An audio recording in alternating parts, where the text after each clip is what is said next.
Hi, property people. Thanks for joining us today. As always, we will be sharing ideas, experiences, problems, and solutions for property people like you. Our interviews will get you to know some of the most active professionals in the industry that have achieved some pretty impressive stuff. Hearing about their successes, failures, strategies, and insights, we really hope you enjoy.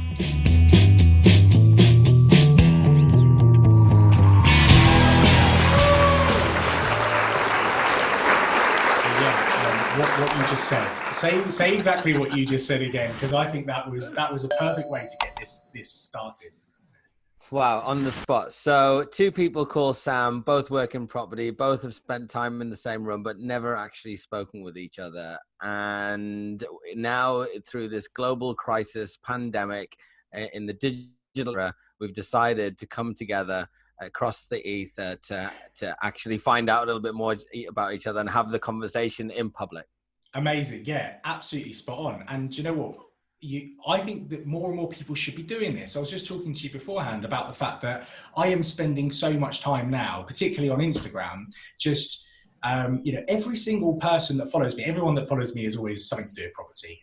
Apart from the Forex people, I don't know if you get those as well, the occasional Forex person that tries to sell you a course. But most of them, so all I do is I literally go into the messages, I click, I don't even type it out anymore. I just click on the voice recorder and I just go, hey, how's it going? And some of those people completely ignore me, which is fair enough. I'm a pretty annoying person. But the people that come back, we end up having like really awesome conversations. And I'm not after trying to find clients. It's nice to have conversations and find out what people are up to, right? Were you part of the whole MySpace generation and that kind of thing? Because yes. I know a lot of people that, the Arctic Monkeys, one of my favorite bands, especially with their early stuff, they became, and I think Lily Allen, they all came famous off the back of these platforms. And they used to just like lots of people and build up their network. And now we've come such a long way. But have you been part of every single little social media platform along the way? Yeah, and do you know what's funny actually is I was part of the MySpace era. I don't think I went like hell for leather like I maybe do now with a lot of my social media stuff. But what's really funny is when Facebook came about, and I was at university when Facebook came out, so I was like the perfect demographic for Facebook. I literally did not want to be part of it. I was always that rebel. Like I didn't have a mobile phone until I was doing my A levels, which bearing in mind that was like 2002, 2003, right? That's quite late, to have I was like, nah, I never wanted to be part of anything like that. And then I think I got into Facebook, like I said, a bit late, sort of end of my second year of university when it had really been out for probably a year. And yeah, I really sort of pushed back on it. But now it's like it's a switch that's gone off in my head. I just embrace it. You've gone completely the other way. Yeah. You've gone What was it about? You just didn't like the fact that people were going to be like imposing on your privacy or something? I just reckon it was because I'm a bit of a knob and I just didn't want to be like everyone else. So everyone's doing this thing. I'm not going to do it because I'm better than that, or I don't know what young Sam used to think. But I certainly think I was probably a bit pretentious back in those days, and just thought I was a bit better than everyone else. And that was really what it was. But it's funny how I remember getting addicted to Facebook really quickly. As soon as I opened myself up to this new way of networking with people, it was amazing. And I remember that I had a really, really good friend, ironically also called Sam, although a female version. All the best people are called Sam, by the way. 100% agree with you. Never a truer word spoken than that. But I remember that we kind of lost touch a little bit. We were like best friends during school, absolute best friends during school. And we completely lost touch. And Facebook allowed me to go and search for her, to go and find her. And I did. And we've met up for coffees and stuff since. We're not exactly like best buds or anything. And I haven't seen her for ages. But we're still now in each other's loops again. And I think that was for me that moment where I suddenly thought, hang on a second, this thing is powerful. It can bring people together. Maybe I didn't have such a conscious thought of that, but certainly nowadays I realize more than ever before just the absolute power that social media has to bring people together that like us, that maybe we would have continued forever going to these business meetings and never really spoken. But because of Instagram, and I'm sure you probably put on an incredible post and I went, shit, that's awesome. I'm gonna talk to this guy. Finally, I'm gonna talk to this guy, and that's all it was. It's funny. I was thinking there's that other guy called Sam, and this room ain't big enough for the both of us. Well, it probably wasn't the whole name, Sam. It's just you take up both lots of A's. It's not fair. But this is great. So in terms of social media, now that we're talking about that, do you use it for social stuff or business predominantly, or a bit of both? Well, I'll tell you two things. Number one, the answer to your question very quickly, 97% business. I actually have two Instagram accounts because I have a personal one, which I never use. Is it? Yeah. I had a personal one for a long, long, long time. And this goes into the second point I was going to make is I met my wife on Instagram. So, wow, that's cool. Yeah, but it was my original Instagram account. And what was happening was, so that account, it's really strange. It was quite sacred, because that's how, the first messages that we ever send to each other are saved on that platform. We can go and find them whenever we want, which is really cringy to read. I'm curious though. So were you like stalking hot chicks or something? No, opposite way round. And I'm not just saying that, right? So she, for whatever reason, I was like following and she was following me, a friend of hers. And yeah, she said, oh, this person's got good taste in guys because, I see the people that she goes out with. I'm just literally going to go and look at some guys that she follows. No way. And I was one of them. And then she started following me. And obviously I was just like, who's this hot blonde girl that's just started following me? and then it kind of went from there. And she liked that's a load of my pictures and then I think I liked a load of hers, and then she sent me a screenshot. I think the first communication we ever had was she sent me a screenshot of the fact that I'd liked like 6 of her posts all in one go. And she was like, you're a stalker. And then I literally just went straight, like rolled back up, took a picture of all the pictures that she'd liked. I was like, you can talk, love. And then that was it. So how long have you been married? I've been married for 2 years in September. And we were together about 3 and a bit years before we got married. So it was actually our anniversary for when we actually met recently. We met on the 29th. I think it was the 30th of May. I always have to remember. It's the 30th of May, 2015 was when we met because basically, long story short, we were chatting via Instagram. I then decided to take a work break and I went traveling around the world for 4 months. We were chatting the entire time. And she said, right, when you come back, I'm just going to come and stay with you. I'm going to come and see you, just going to come and stay with you. And it just so happened that the day that she was wanting to stay with me was the day that Saracens were in the Premiership final. So I was at Twickenham. I was making up for 4 months of not drinking Guinness. And when I first physically met her in person, I'd consumed about 18 pints, which I don't recommend, by the way, to anyone listening. It's not good for your health. But yeah, I don't actually really remember the first time that we physically met. but what's great is I bought a shirt that day. Saracens won, obviously, and I bought a shirt afterwards that they were like getting rid of them because it was like last season's shirt, but it had the date written on the shirt. It's like, that's so cool. Premiership final, May 30th, 2015. So I have the two things that I love in my life, my wife and my rugby club. I have something that connects the two, which is quite sad and pathetic when you think about it, but there we go. That was quite a tangent on the whole social media thing that we found out a little bit more about you. Sorry, mate. My podcasts are always about tangents. It's rare that I get to explore one of my own tangents. Usually, it's other people's. Well, because this is one of the things that I always ask everybody, which is, who were you at school? Did you always want to get into what you're doing now, which is a broker, a finance broker? So, in terms of that question, where are you on that? Did you want to, did you when you were growing up think I want to be a Saracens player, or I want to be a finance broker? Right, so definitely I wanted to be a Saracens player. Yeah, but do you know what? I don't know this as facts, but I do know this as facts at the same time. No one has ever stood up in their class at school when they're saying, what do you want to be when you grow up? And it's gone, oh, I really want to be a mortgage broker. No one has ever done that. I can guarantee you. And do you know what? I fell into mortgage broking completely by accident, and I think this is quite a funny story as well. So I came out of university, got a job working because I did a history degree. So I thought I'm going to get into research. That's kind of what I wanted to do. And first research job that came up was working for a finance company in the city. And obviously by doing that, my CV got compartmentalized into the finance world. And I got a call from a recruitment consultant about 3 months into this job. I thought I was like a billionaire. I was earning 18 grand a year. I was like, oh my God, this is amazing. And I got this call from this recruitment consultant, and they said, do you want to go for an interview for a position as a trainee broker? So I was like, yeah, that sounds awesome. I can do that. Trainee broker. Yeah, awesome. Went along to the day, and they were talking about property. I'm like, what the fuck are they talking about? I thought they were going to talk about stocks and shares. So it was like a group interview. Wow. So I was sitting there thinking, I literally thought I was coming for like a trainee stockbroker job. Turns out it was a trainee mortgage broker job.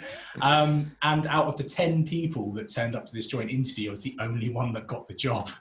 So you're just kidding me. So just goes to show, don't need to do any prep when you go for an interview. Just bullshit your way through it, and you'll be absolutely fine. And I haven't really looked back since. Yeah, well, just be yourself is what I always encourage people to do, but sometimes that's not good enough. But in this instance, it was good enough for you. But yeah, you thought you were going in for Gordon Get-Go, and you ended up becoming a mortgage broker. Yeah. That's still good, though. Yeah, no, it was great. And actually, the company was Foxtons, the estate agents, and their mortgage broker arm, which is Alexander Hall. And I've got to say, one of the great things about working there, because they've got a bad rep, one of the great things about working at Foxtons was their staff pride themselves on their knowledge of the property market, what's going on.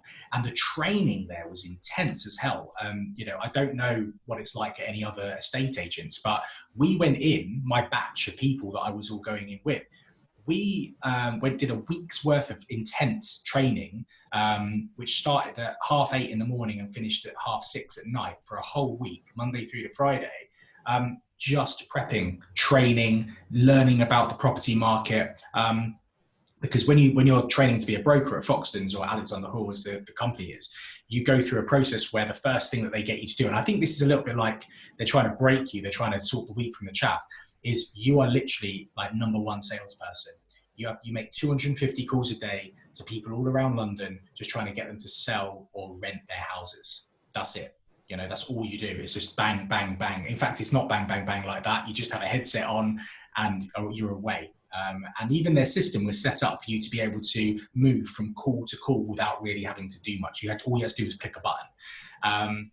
And to do that, you have to be able to convince people that it's the right time to sell. And the only way you can do that is to learn about the market. And I spent close to 10, 11 months there doing my first CMAP.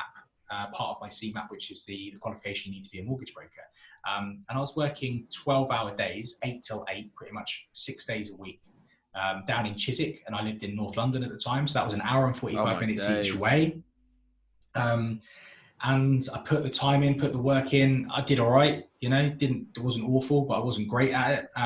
But God, I learned about property. I learned about the market, and it was a great, great, great place to kickstart my sort of working career, to be honest with you, in property. And then did you ever get a feeling that you wanted to actually become a property broker as an estate agent? Did you mix with those guys, or was it completely two separate offices? No, I've worked with agents all through my life. I think a lot of brokers tend to start out and they work with estate agents. And I think by doing that, I understand the world of estate agency a little bit better than a lot of brokers do, or a lot of other people maybe in property. And I see how tough their job is. And so I actually think they have a really bad reputation. I don't necessarily think it's always justified. People are very quick to point the finger at agents, but I think they hold a really important role in what we do.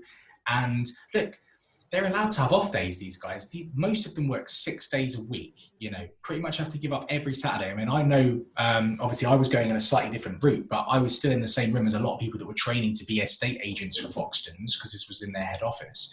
And they were having to work, I think when you start off at Foxtons, you have to work the first 4 full weekends when you actually become an agent. So they push you, and you're working stupid hours, unsociable hours. And yeah, I think they get a bad reputation, but there's a lot of really, really good estate agents out there. And that's what I did, you know. I never wanted to do it because I always wanted to decide when and whether I worked on a weekend or not. And as a broker, I've always stuck to that. I've always taken jobs where I have it's been 9 to 5 kind of Monday to Friday official hours. And then if I want to work over and above that, then it's my choice to do that. And that's the differentiator of my success, which, you know, I think I've always been relatively successful anywhere I've been for that reason. But no, I couldn't do it. The estate agents are relentless. They do a seriously good job, a lot of them.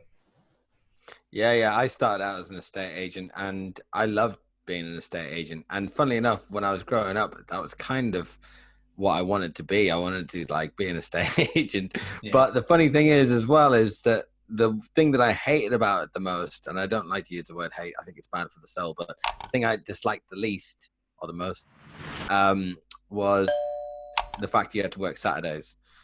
I really didn't enjoy it because everybody else was going out on a Friday night and you're young and you want to go out and party, or you want to have the weekend like everybody else and go out. But no, I have to be home early, and Saturday is the busiest day. Saturday is the money day. Yeah. If you're not fit and healthy and sharp, you know, and you're basically going to miss a trick here or there, and it's not worth it. So yeah, to bed early on a Friday night for many years, and it is what it is. But that's the life of an estate agent. As you say, some of them are good, some of them not good. Yeah. What sort of pulled you out of that then? What made you sort of go onto the other side? Was it just because I know what it's like for me? All of my clients are investors. You know, although I've done some development stuff myself, I don't currently own any rental properties. So that's a big part of my future plans is to build this brokerage so that I can reinvest the profits into property. You know, it's a very rich dad, poor dad style, you know, approach to things.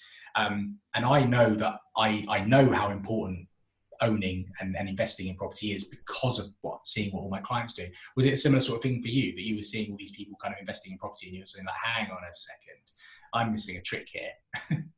Very much so. It was, I have to give some credit to my folks as well, that they've given me good guidance along the way that I can't take any of the credit away from them. So, but a combination of that. I used to see people sitting on one side of the desk and then myself sitting on the other.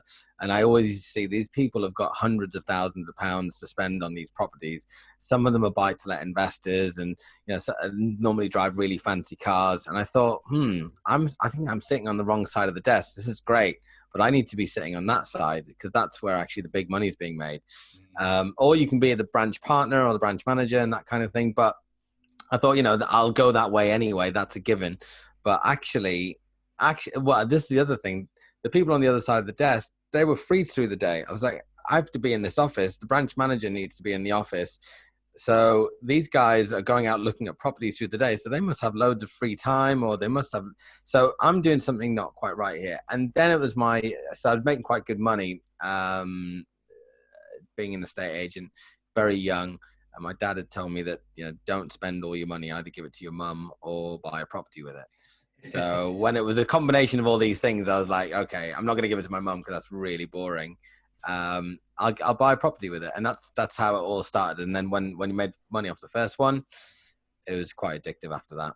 Yeah, I see that from my side of the fence. I see it because I've got, what I love is, and I suppose, I think I learned this lesson early doors, because much as all the stuff I've said that's great about Foxtons, one of the lessons I learned in a negative way was on their brokerage side, very transactional, very much get the deal done, move on to the next one. Whereas very much now my focus is on relationships and long-term relationships. And I've got clients that buy, I always tell the story that I've got a client that bought 11 properties last year, just following just a very, very simple cut and paste, buy, refurbish, refinance model. Bearing in mind, he'd only bought one the previous year. His first one was bought the previous year, then he bought 11 in 2019. And I always joke that I said to him, what happened to December? We didn't buy anything in December. I say he stopped. I was part of the process, but we didn't buy anything in December. And I said, why do you not do that? He said, well, it's been a busy year. I thought I'd give myself December off. And we both laughed, but you know, I see these people doing this, and yeah, it's, if you can get it right and you can find, you know, something that can become relatively cookie cutter, you know, the sky's the limit. You can build this incredible base of wealth. It's amazing. And So about these 11 properties, are they these kind of 50K ones that you're buying quite cheap and then refinancing for 75K, or are they something slightly different? Because I know a few people doing that kind of model. Yeah, they're not that low, but they're not that much off that, really, to be honest. Yeah, you're only looking about 20-30 grand difference. Yeah, right. Pretty much. And do you know what I like about those is they're stable. You know, they're just they I think a lot of people, what they do is they get into property and they might be watching, you know, they might have gone to a Samuel Leeds course, or they might have, or whatever they're doing, and they get sold this dream of HMOs and commercial to residential conversions and all this sexy stuff to do with property. And they don't realise actually that the not so sexy stuff could be the best way to start out. And a lot of my time is dealing with new clients is actually kind of educating them on, you know, talking to them about other clients that I have and saying, well, actually, you know, I've asked this client and they're happy for me to share their portfolio with you to show you what they're doing. You know, this person is incredibly successful. They have a very, very solid business model. They own X amount of buy-to-lets. Their net profit on each of those buy-to-lets is XXXXX here. And this is what their monthly income is. And they built up this over a certain amount of time with this amount of money. And then they suddenly go, oh, hang on a second, that sounds a lot better, because then I can just push those off onto a property manager. And, you know, I don't necessarily agree that anything is truly, truly passive, but that's the closest you can get, you know. And yeah, look, the other sexy stuff that I know you do, Sam, is all great, but it's nice to have that base at the bottom, you know, and it's something I'm a massive advocate of. Yeah, and I think I mean, if the guy's done one and it kind of worked, it makes sense that he just wants to scale that little operation and take it to the next level. The only thing that pops up in my mind about doing too many of those is that well, I guess it's, for me, actually, you either do lots or you don't do any, because if you're working off £500 rental income, which is usually what these are at, by the time you take off your management fee for your agent and some contingency for repairs, the cash flow at the end is, although the ROI and everything is really, really good, the cash flow is okay. But if you have even, like, let's say a leaky boiler or something like that, there's always that danger that your whole year, especially if these are properties up in the north of England where capital growth isn't as strong as the south, there's always that risk that you'll not make any money on that property that year. So you'll have done a lot of work for very little money, or you can basically go and do, let's say, 10 of these, as this guy's done. And then, okay, if one of them hasn't made any money, at least you've made money off the other 9, because the likelihood that all boilers are going to break in the same year all the time is just unlikely. And the fact that they're single lets is great, because HMOs, as much as they're high yielding and great for cash flow, £1,000 a month and everything, they are a pain in the ass in terms of management and maintenance. Yeah, absolutely. And you're right. We always look at, and I know that I'm not, you know, some kind of property guru that stands on a stage in front of thousands of people and tells them all to run to the back of the room at the end to get a special offer. But you know, I've worked with enough of these investors to understand the real basic concepts of, you know, net cash flow and all this kind of stuff.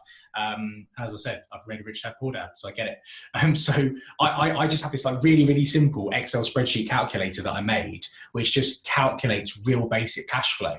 And I always send it to new clients and be like, look, the rent that you're receiving is actually one of the least important figures that you need to have in your mind. It's actually, after everything that comes off that rent, how much is left in the pot. Net income. The net income is the most important part of this, because ultimately that's what goes into the company. A lot of them will buy in a company, and it'd be good to get your thoughts on that. But a lot buying in company, and that's where it goes in there, and that is what formulates your potential income in the future. So that is where, you know, the most important thing lies, and people miss that. And you can make certain assumptions, you know, just basic assumptions on what the maintenance and void periods and whatnot are going to be throughout a year or over a course of a couple of years, and you can roughly you know, work out what the net cash flow is like to be very, very quickly.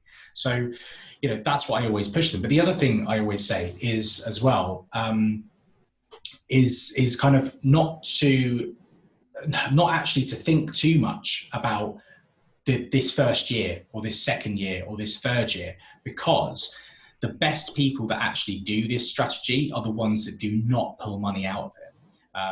It's there almost as a cash reserve to put into the stuff that maybe is slightly higher yielding, your HMOs, your flips, your development projects. And that's where I see the best of my clients actually have a much wider business strategy. And the biggest problem, I think, with a lot of these education companies is that they talk about, right, how can you replace your income in a short space of time? No, that's not the goal. You're not trying to replace your income. You're trying to create an asset base that feeds money into creating an additional income stream. Is not 100%. replacing it. It's creating a multiple stream of income. Yes. And that is actually a good point, because the eighth wonder of the world, which is compounding, if you were to take those returns and then put them back in and keep reinvesting, that's when you're going to make silly money in a short space of time.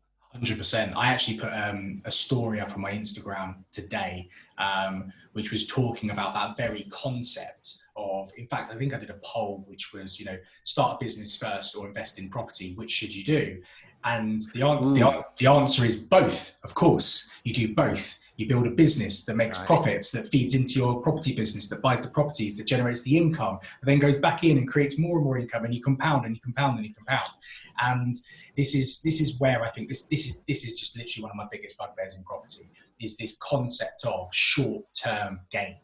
There's no such thing as short-term gain in property, or if there is, it is not necessarily a fluke, but it's maybe a one-off. I've spotted this insane opportunity for a flip.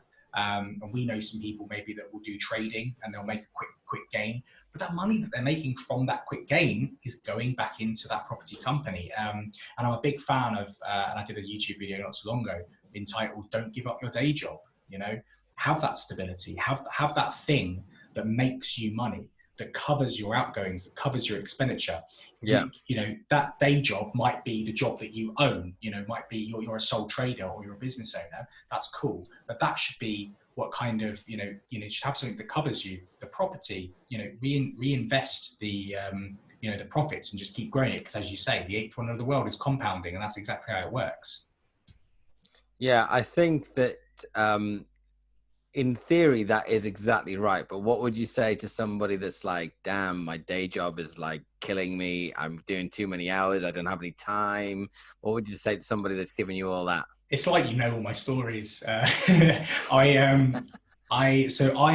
wasn't a client of mine, by the way. This was just somebody that I met on a property course, because I went along and did one of these property courses a little while back. I just literally wanted to see things from the other side of the fence. I've done some developments, and I just decided that I wanted to go and delve into that a little bit more. And I met this guy. We haven't spoken in ages, actually, which reminds me, might have to reach out to him. But I remember we met at this thing. In fact, we sat next to each other, sat next to him and his wife, and we were chatting in the breaks. And he basically, I think he worked he wasn't a hedge fund manager, but he worked for a hedge fund, and his job was like just killing him. He's earning decent money, but he wasn't earning like hundreds of thousands of pounds, put it that way. And I remember catching up with him like 2 months later, saying, how are things going? He's like, I literally haven't made a dent because my work is just taking over my life. And I remember asking, I was like, I hope you don't mind me asking, like, what do you earn? And he told me. And I said, could you not find something else to do that made you roughly the same amount of money that wouldn't involve you spending so much of your time on it, and you could then focus that other time on actually doing the property, which you quite clearly absolutely love, because it's, whenever we talk about it, he lights up. And he said, oh, I don't know, I can't do that, blah, blah, blah. 2-3 months later, again, we start talking, and he's coming around to the idea. And then shortly after that, he gave up his job and he got another job. And this always shocks people when I tell them, the job that he got was he became a delivery driver for Tesco's. And what he did was he worked all the unsociable hours. So he got like time and a half. So he'd work all weekend, and then he'd work night shifts and early morning shifts. And then what he did was he'd have a few hours sleep during the morning or whatever it was.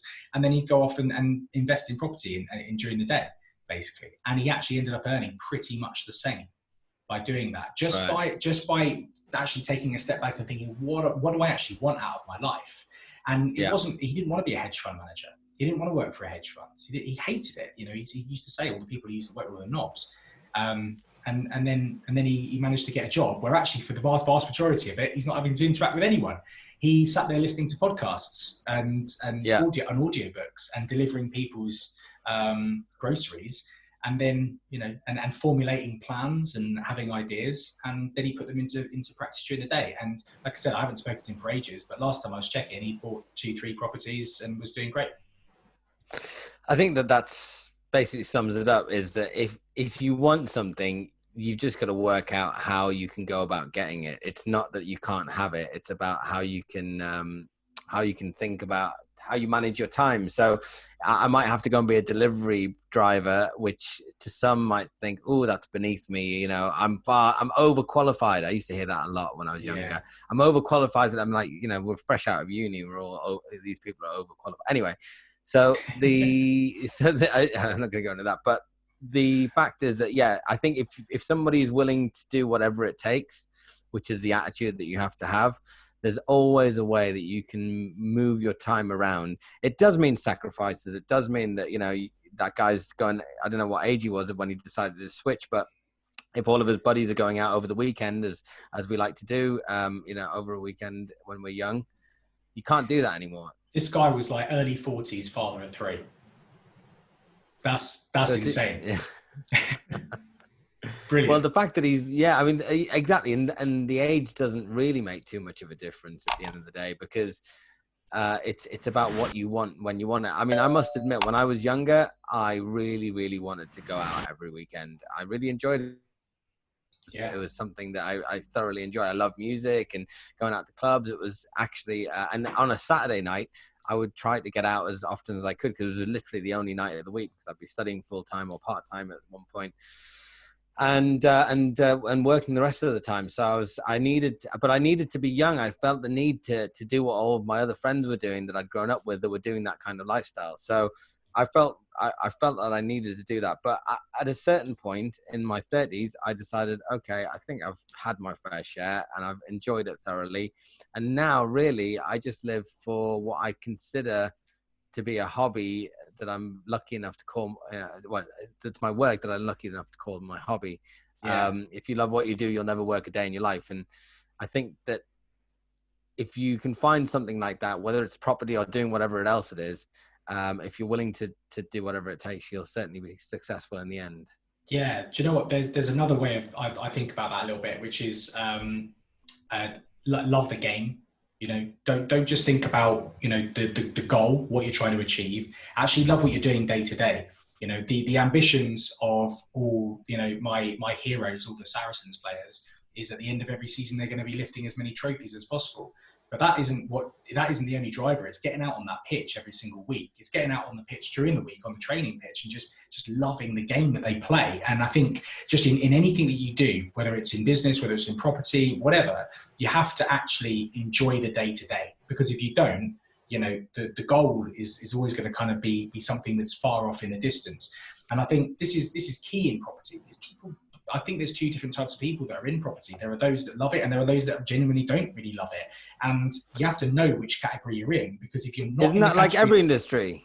Exactly. Isn't that like there's hedge fund guys. There's loads of people that love it, and he was like, I just don't love it. And then before you had to make a change, and I think that's the point, right? So if you have to enjoy what you do, mm-hmm. But the thing is,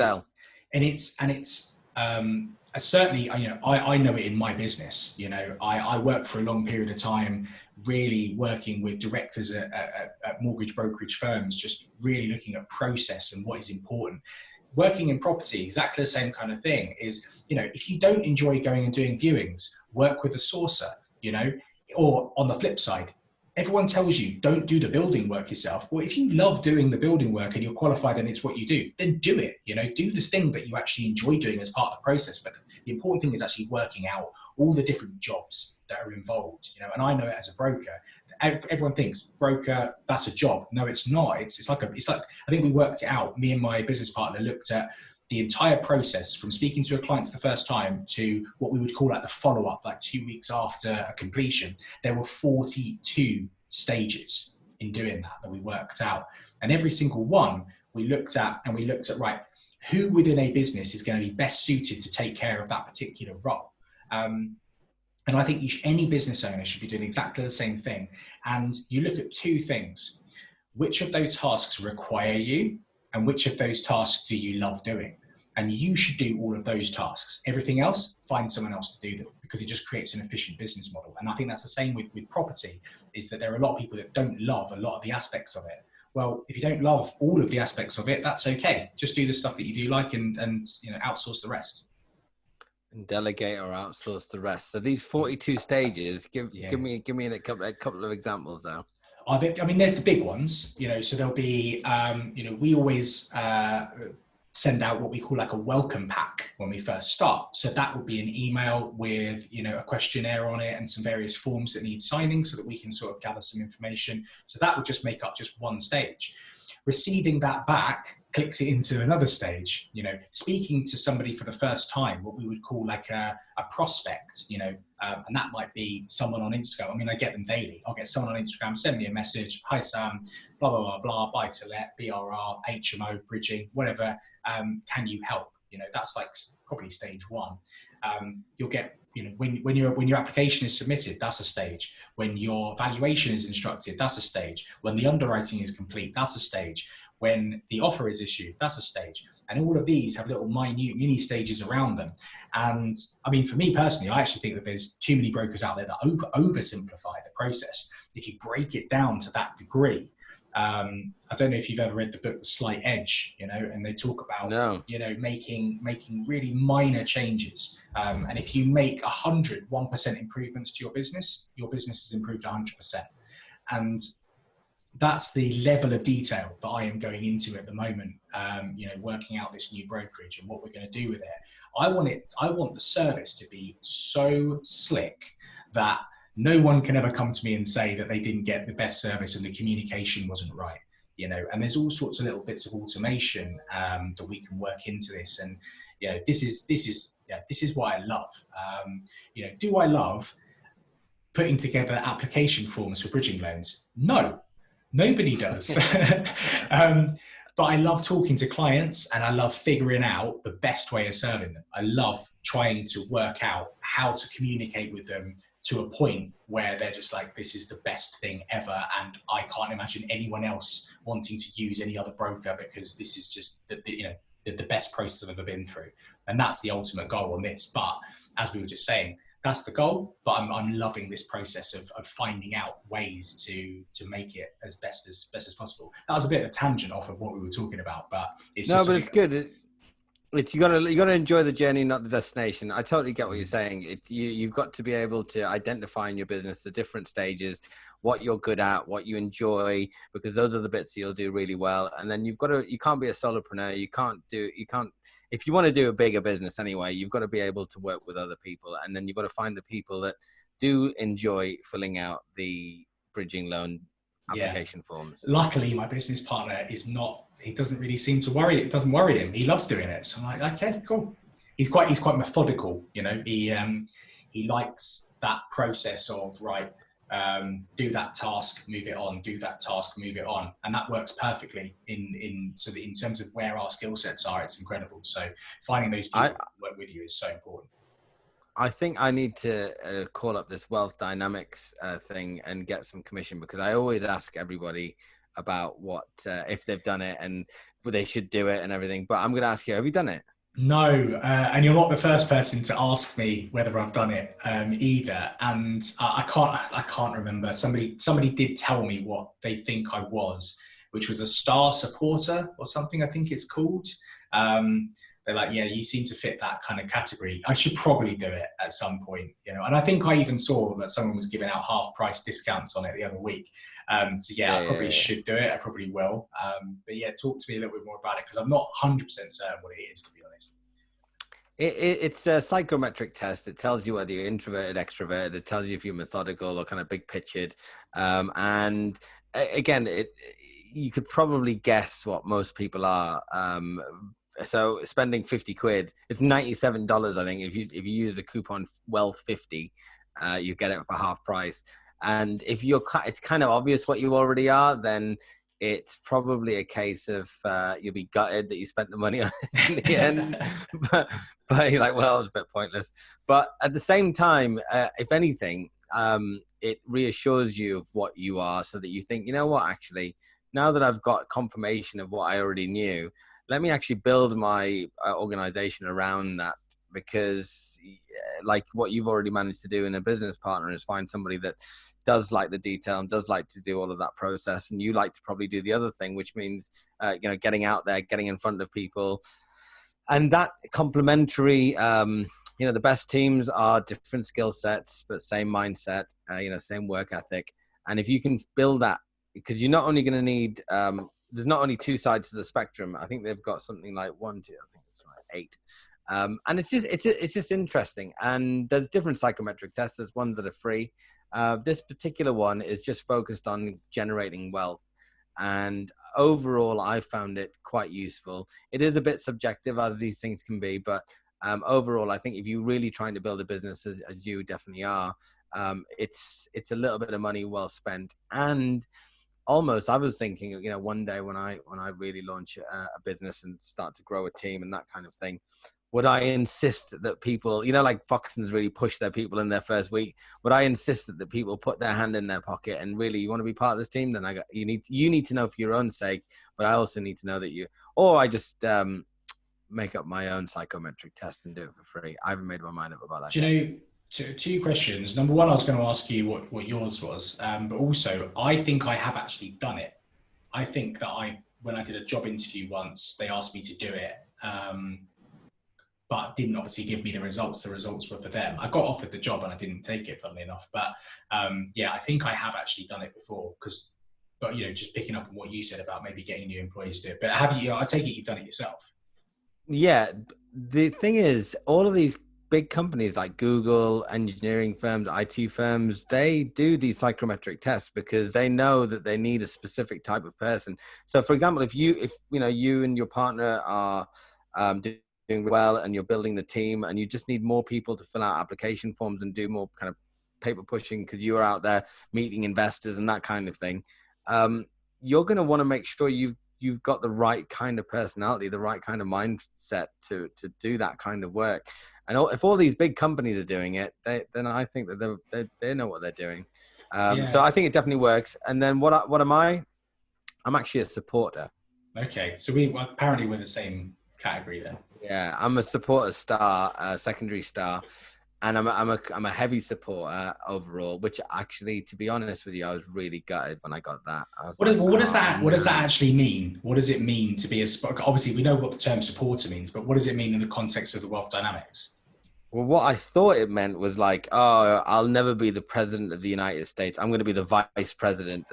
I'm like, oh, that's such a disappointment. I was like, that's crazy. I'm going to be the assistant manager. But in the end, actually, it took me a couple of weeks to think about it. And I thought, oh, actually, no, you know what? There is something that the value that brings of being a supporter, which is that I have the ability to sit around a group of people and help them get the best out of themselves.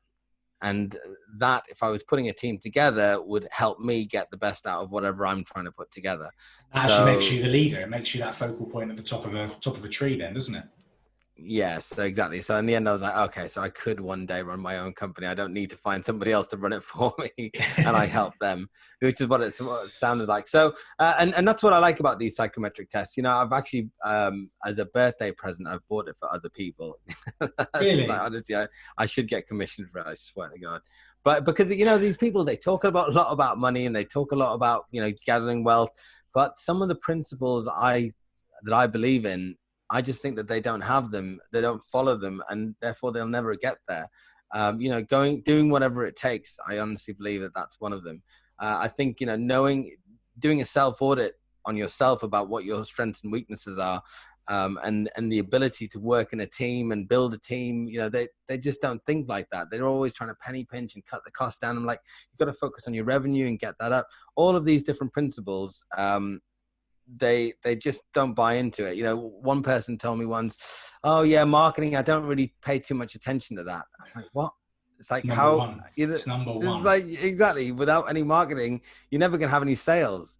So how are you going to run a business? How's your business ever going to survive? Somebody said this to me, and I said to you, how many golf shops do you think would have closed down without those guys on the streets with the golf sign and the thing pointing, because they're all in the back streets? I said, that's marketing. So marketing is your number one. You don't get rid of that guy, because then no one's going to know that your golf shop's down the back alley. So, mate, it's the most important thing. And I'll tell you something else on that. And I mentioned earlier kind of a business that I got involved with, that the project that we were trying to work on just failed miserably. And it came down a little bit to this, which was they had a mentality of create a problem, then solve it. Whereas I've always been of a mindset of foresee the problem and create something before you need it.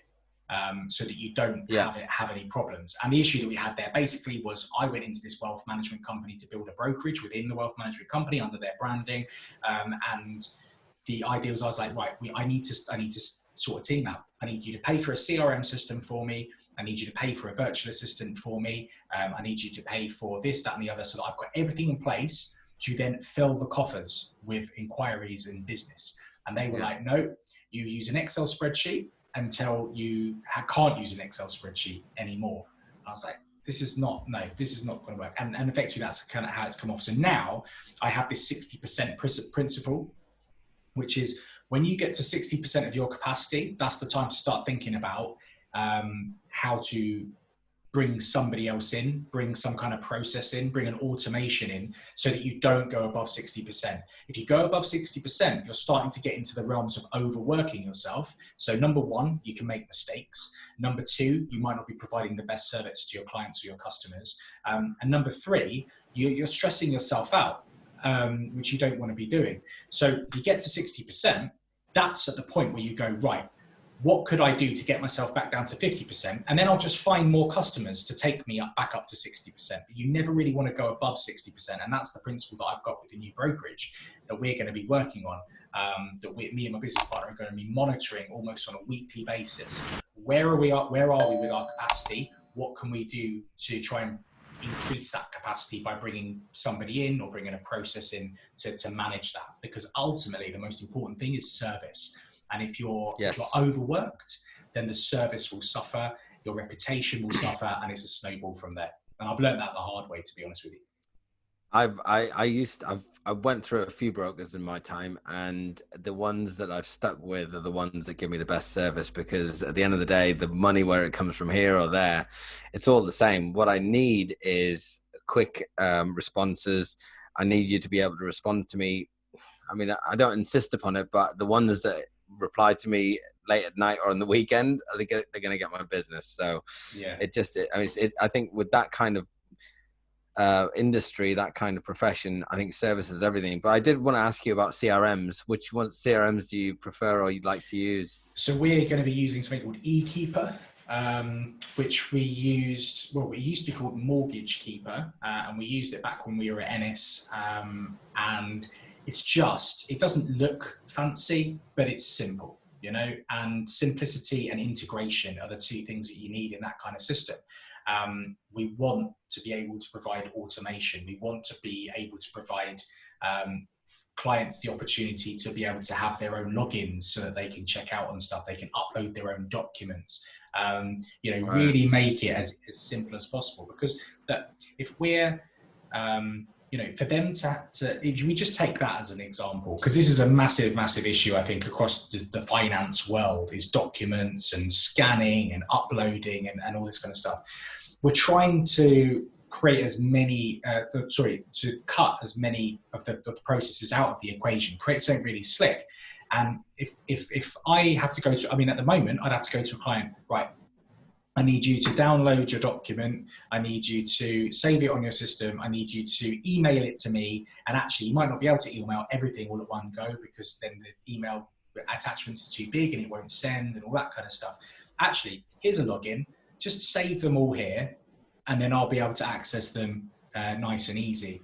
And that's what we're aiming for. So we needed a system that was able to provide that kind of level of being able to work with clients and then being able to get into it. Creates an efficiency. Yeah. Exactly. And it's off the shelf. It's already set up. They already know the pain points of this kind of industry. Absolutely. And they've already put a package together for you. So, okay. So you don't use like HubSpot and all these fancy pants. Yeah, I've used HubSpot previously. It's great as a marketing tool. But what I've realized is all of the things that from a marketing perspective, because that's my part, that's what you know, is my end of the business really, as you already guessed without me even telling you, HubSpot would be amazing for it. But actually, the back office side of things, the sales element of it, is more what we need, what we have the requirement for, and all the stuff that we would probably use HubSpot for, we can actually integrate within eKeeper, or we can find something very, very similar, small, something small just as a bit of an add-on. So I've used HubSpot before. I think it's incredibly, easy to use. It is good. Yeah.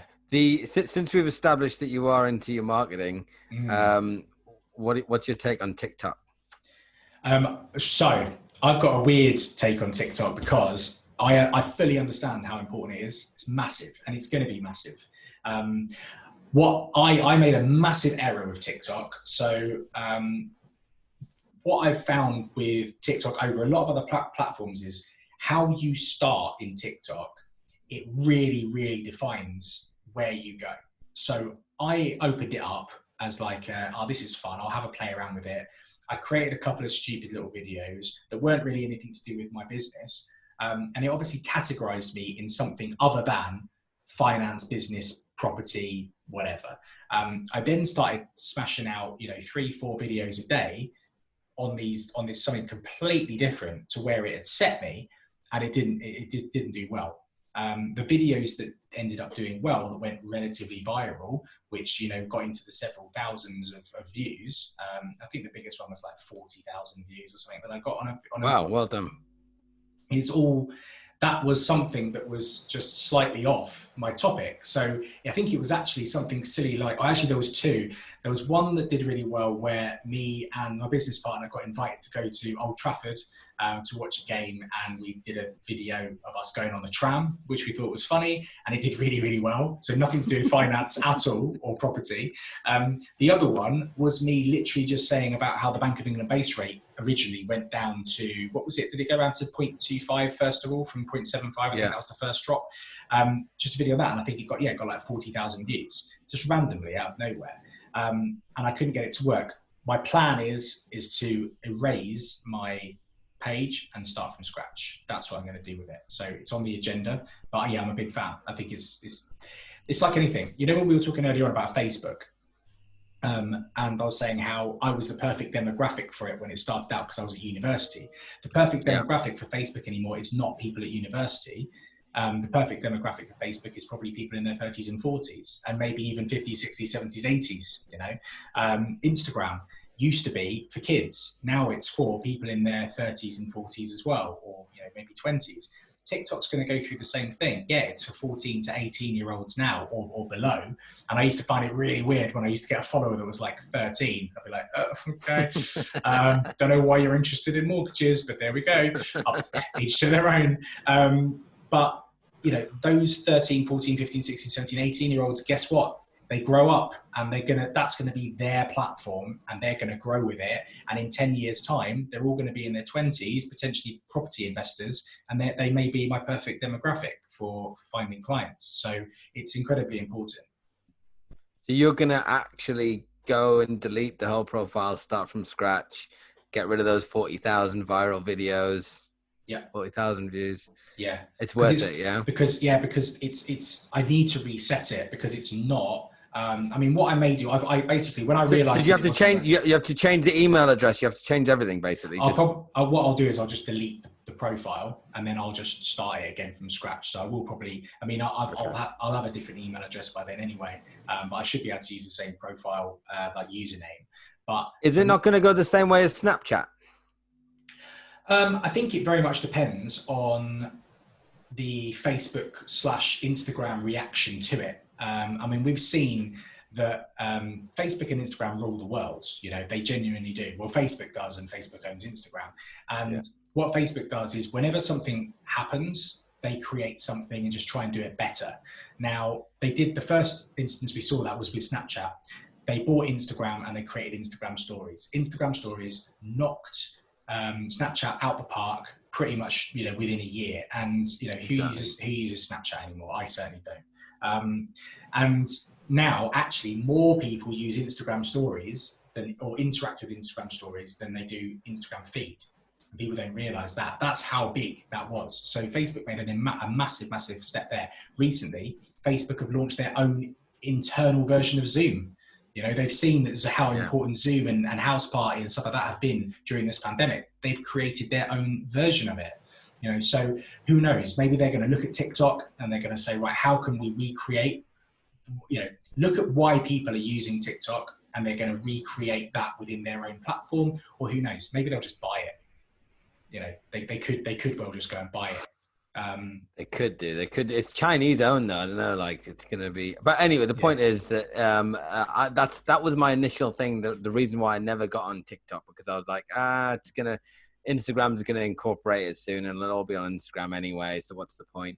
But I've heard a lot of arguments to suggest that TikTok is actually something quite different, and it will hold its own. It's got a higher growth rate. Yeah. It's got a higher growth rate than Instagram at the moment. So Instagram was like I still love Instagram, and it's where, and this is what I say to people this is why I'm a massive, massive fan of having a presence on all platforms, because you can use different platforms for what they're meant for and what they're good for your business. So I'll give you an example, and we take TikTok out of the equation for a period of time. But my favorite platform is Instagram. I love it. It's the first thing I open in the morning, and I look at all my messages and I reply to them, and I love it. I love interacting with people. But in terms of getting people into my sphere, the best places are LinkedIn and YouTube. And the reason for that is because they're incredible search engines. YouTube is the second biggest search engine on the planet behind Google, which, just FYI, own YouTube. Yeah. So YouTube gets more searches in it than Yahoo, Bing, whatever any of the other actual search engines are. It gets more. So in terms of finding a way of getting people to find you, YouTube is a massive, massive resource in that regard. LinkedIn as well, because the organic reach on there is insane, mainly due to the fact that there's not enough content. Compared to Facebook, there's like 10% the amount of content being produced. So yours is always going to get pushed to the front of your queue if you're consistently doing good stuff. And their paid platform is crap. So, they have to rely on organic, good quality organic content to get people to stay on their platform. So if you can really dial into that and create good platforms on YouTube and on LinkedIn, you are going to be able to bring people into your sphere. But they're not the best platforms, YouTube especially, they're not the best platforms to actually become real friends with people and actually really network with people, because LinkedIn, all you do is get bombarded with sales messages constantly. So a lot of people just ignore their messages. But on Instagram, it's different. People interact. So my focus is, if I just keep it simple, go hard on YouTube, which is what I'm trying to do at the moment. Go hard on LinkedIn, which is part of the plan. Get loads of people, push them into Instagram, grow up Instagram as a result, and then that's when I'm actually going to network with these people as we did. So that's that's when you start thinking of a marketing strategy that isn't just focused on a single platform. It's got to be multi-platform. Very, very interesting. And the fact that you've taken it upon yourself to learn all of these different platforms and how they all interlink with each other to harness it, because as we were talking about at the beginning of this, we're in the digital era now. We have to be up to speed with what all of these different tools are about and how they can help us. 100%. Because when it comes to business, connectivity, reaching more people, getting the message out there, this is where it's at. Yeah, completely. And it's getting to the point now, and this is where, I've got a few mentees now that I help with their social media for their business. And we always start with Facebook. The reason we always start with Facebook is, number one, because people are generally, they usually know the platform and are a bit more clear with the platform and comfortable with it than with others. But also, as a business, it's actually getting to the point now where if as a business you don't have a Facebook page, it's almost considered strange. It's a little bit like not having a website a few years ago. Not having a Facebook business page. I find it strange even now when I if I looking at potential business, I go onto Facebook, I type them in, I can't find them. I'm like, what? They haven't got a business page, or even things like stupidly, like if I go on Instagram and they haven't got an Instagram page, I'm like, well, I don't know if I want to do business with this company because they're not forward thinking enough that they understand these things. No, I agree with you. I'm of the same opinion. If somebody's, if a business has not got a Google link, even with their telephone number on it, I'm like, where in the world are these guys at? Yeah, I completely agree. And I think it's becoming more, with every year that goes by, I think it's going more and more in that direction, that it's not even now, it's like a nice to have. Oh yeah, I'm going to market myself online. No, it's a prerequisite. Like you have to have it. Otherwise you are going to be left behind, and I always say, am I the best mortgage broker in the world? Probably not. Is there, are there other people out there, property sources as an example, that there's some that are going to be better than others. The ones that succeed are the ones that are there giving value to other people that are present on these platforms, that you can see them, face to face. I had somebody the other day call me and they were like, oh, this is really surreal, Sam, because I can now put, I'm putting sort of a face to, I can already put a face to the name and I'm talking to you and I'm used to just watching your videos, but you have no idea who I am. And I'm like, yeah, but that's cool. I'm all right with that. But it's getting to that point where if you're not doing those things, it's this old thing of what's the phrase? Build it and they will come. No, build it and they won't come because they don't know about it. So unless you're, you could be the best at what you do, but unless you can show other people that you are, good enough, then they're never going to know and they're not going to do business with you. So it's becoming, for me, it's just a prerequisite. If you're going to be in business, you've got to be online. And the whole coronavirus thing, where all of these recessions, all these businesses think, oh my God, my revenue is going to drop. The first thing they do is they cut their marketing budget. And the ones that don't bounce back the most and the best. And that says it all, I think. If anything, I mean, we've already kind of discussed my strange way of thinking about it, that the lockdown was the best time for me to start a business. But I completely went in the opposite direction. So lockdown happened. My number of inquiries did drop off. My ability to do my job became, much, much more difficult because lenders just sort of felt falling by the wayside daily, it seemed. So I thought, right, I could sit and watch Netflix all day in my pants, or I can double down on all of the marketing that I'm doing. I can research how I can reach a wider audience. I launched a podcast that, now has several thousand downloads in just a short space of time. And that's, for me, it sounds like I'm kind of boasting. I'm not. I'm just saying that I think I'm happy that I have this realization that marketing is so important, because I went hard on it. And I have to say, I think I'm actually going to look back, and I might be in the minority of people that look back over this time and look, I don't want to upset anyone that's lost loved ones during this period of time. And it's been woeful. It's been disgusting. It's been horrible. But I'm going to look back on it and go, bloody hell, this period of time was so important to my life, because, the amount of marketing I've been able to do, the amount of new people I've been able to reach, and the fact that I've been in a position where I can then start my own business is incredible. So I'm going to look back on it with a smile. Well, I am along the same lines. I've been busier than ever. I've found so many time efficiencies, the 45 minutes to an hour each way, going backwards and forwards into town that I did on a daily basis. I've managed to recoup that. And that's a good 8 hours to 10 hours. That's a full working day every week, which if you times that by 52 days, that's nearly 2 months of your life that you've literally clawed back. And I think that for all of the heartache through any tragedy, there's always a silver lining. There's always some good that comes out of it in some way, shape, or form. And we're just the personification of some of those nice things. So I think that's a good note. That's a good note to wrap up on. Yeah, I do. I always like to finish the podcasts on a positive note. So that was a good way of doing that. But this has been awesome. We should have done this ages ago. And we'll do it again. We'll do it. That hour has absolutely flown by. I've really enjoyed it, Sam. Yeah, I'm usually the one, as the host, I'm always the one that's keeping an eye on the time. And I decided with this one, I know that I have a 4 o'clock appointment, but apart from that, it's like, I'm quite happy, I'll just carry on. So I'm glad that you were keeping I an eye too on me have at a the time. 4 o'clock appointment. Yeah, I need to properly prep for that. But look, do you know, I always, on my podcast, I always finish up with a really strange question. And I'm going to ask you because this is one thing I've discovered about myself during lockdown is that I'm a massive chocoholic.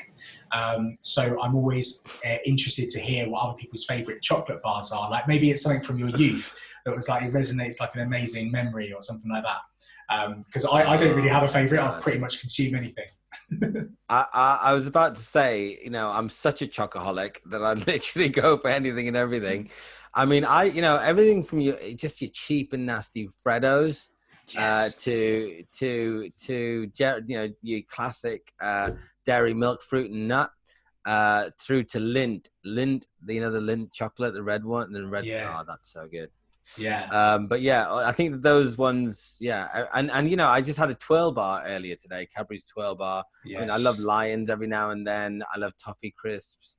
I'm just into them all, really. Do you know, I haven't had a toffee crisp for ages, and I saw, I had to run into like a local shop to grab something, and they had a 4-pack. Back when you used to just buy 4-packs of bars and then a 4-pack of toffee crisp, and this is how sad my life is. I still have regret that I didn't pick those up. That was like three days ago. Still can't get over it. So yeah, just can't do it. Just can't do it. But Kit Kat Chunky, caramel Kit Kat Chunky. Oh my God! Don't make me. We've opened up. We've opened up. Do you know what? I had Ben Richards on my podcast recently, and we really did get into a serious chocolate chat. And it got so bad that I did do exactly that. I got in my car and went to the local shop, and I completely forgot. I had no cash in my wallet, just had my cards, and they had a minimum spend, which was like £3.50 or £4 or something like that. Sod it, I'll get it all. So what I actually had to do is, the big bars of dairy milk, but they do them in loads of different flavours now. So they had like Dime Bar flavour or whatever, Oreo flavour. Yeah. I just bought 4 of those because I had to get up to the minimum spend. And I just came out of the shop and I fanned them like cards, and I just sent a picture to Ben. I was like, this is what you've done to me. This is what you're going to end up doing. I mean, look, already my mind is flicking through all the, Twix, Snickers, Mars bars. Mars bars reminds me of when I was on mountains going skiing, snowboarding. I'd always fill up with loads of Mars bars. So yeah, I am. See, I am actually quite boring. I really like dark chocolate. So for me, like a Bourneville is like absolutely, that's perfect. It's a little bit too, that reminds me of like older generation people. Yeah. Like, yeah. I'm obviously, I'm old at heart. That's a connoisseurs. That's a chocolate connoisseurs type of bar. I like the buttons. Actually, this is the one for me at the moment. Are the dark milk giant ones? The dark milk giant buttons. That is the one. Yeah, so like the kind of like half dark, half milk chocolate that the Cadbury's are doing. Yeah, you get those in big buttons, giant buttons. Oh my God. So good. So you are a chocoholic, yeah? Massive, yeah. But it took lockdown for me to really sort of engage with that problem, admit it to myself. I went through the stages, come out. And I've come out and I've said, look, it's okay. It's okay to be a chocoholic. And this is why now I ask everyone else to get involved in this chocoholic movement. It's perfectly fine. And I also now, it's like I've moved from North London to the West Midlands, and I literally live about 10 minutes drive to Cadbury World. So... Oh my days. Whereabouts do you live now? So I live in Solihull, which is just on the outskirts of Birmingham. It's a suburb of Birmingham. And Bourneville, which is where the Cadbury's factory is literally like a 15-minute drive up the road to me. You're kidding. So is there like a museum-y thing where you can go? Yeah, it's a whole experience. You go in. Oh my God. Yeah, I went when I was like 8. Which is obviously quite a long time ago. But yeah, I've already said to the wife, I was like, right, when this lockdown's over, can we go to Cadbury World, please? She's like, yeah, we can do that. Lockdown's been good in so many ways. Yes, absolutely. I can't wait. I'm just gonna completely immerse myself in chocolatey goodness for an entire day. Probably with loads of kids running around, and I'll be the only adult, but I don't care. Well, this is a good question to ask. My question's a little bit more boring than I normally ask on mine, which is because property people, the tagline is sharing ideas, experiences, problems, and solutions. A little bit serious. What would you consider to be the biggest problem in the property market facing facing everybody is at the moment? Oh, bloody hell! There's probably quite a long list, isn't there, at the moment? Biggest problems. Biggest problem. Biggest problem. Okay. Well, a problem that I come across a lot, and this is obviously very specific to what I do, is the difficulty of people actually integrating with one another throughout a transaction. And the biggest ones that I find is you've got all the different people involved in a transaction, and I promise I'll make this relatively quick.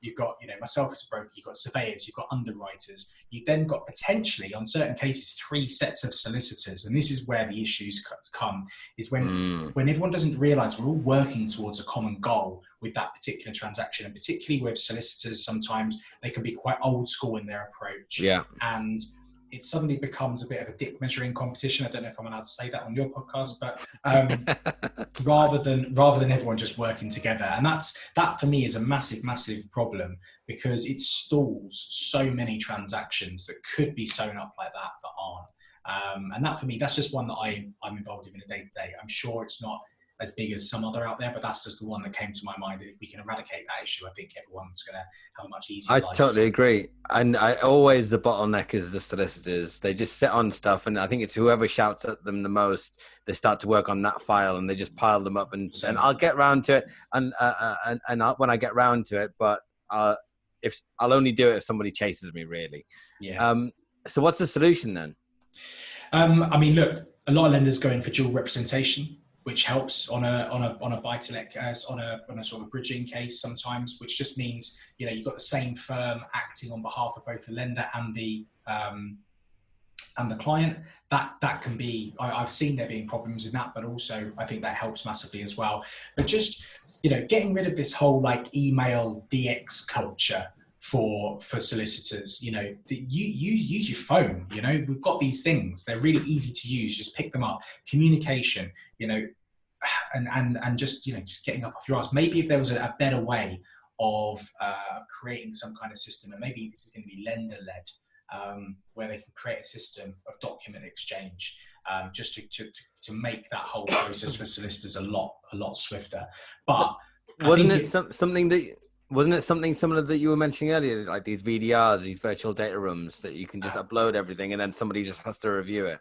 Yeah, absolutely. And but I have to say, I do think that the younger generation of solicitors that are coming through are pushing the old guard out. They are used to technology, and they are integrating things. It just seems to be taking a lot longer in that part than maybe others. But I know it from working with lenders for the last 13 years. Technology for parts of our industry that are very traditional, and banking is certainly one of those. It's not an overnight thing, but slowly over time it gets better and better. But the sooner that happens from a legal perspective and a lender perspective, I think the better. And that's why I want to integrate that into my process, to make things as easy as possible and to utilize technology as best as we possibly can. I'm looking forward to doing this again with you, Sam. Yeah, me too. I've really, really enjoyed this. This has been awesome. So yeah, thanks for, I was going to say thanks, but we both just did it, didn't we? So it's a joint effort. Yeah, man. Have a great day. Let's catch up again soon. Absolutely. I'll speak to you later.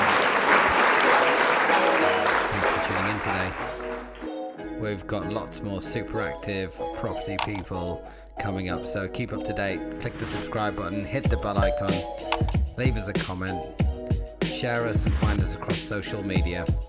And we'll see you next time.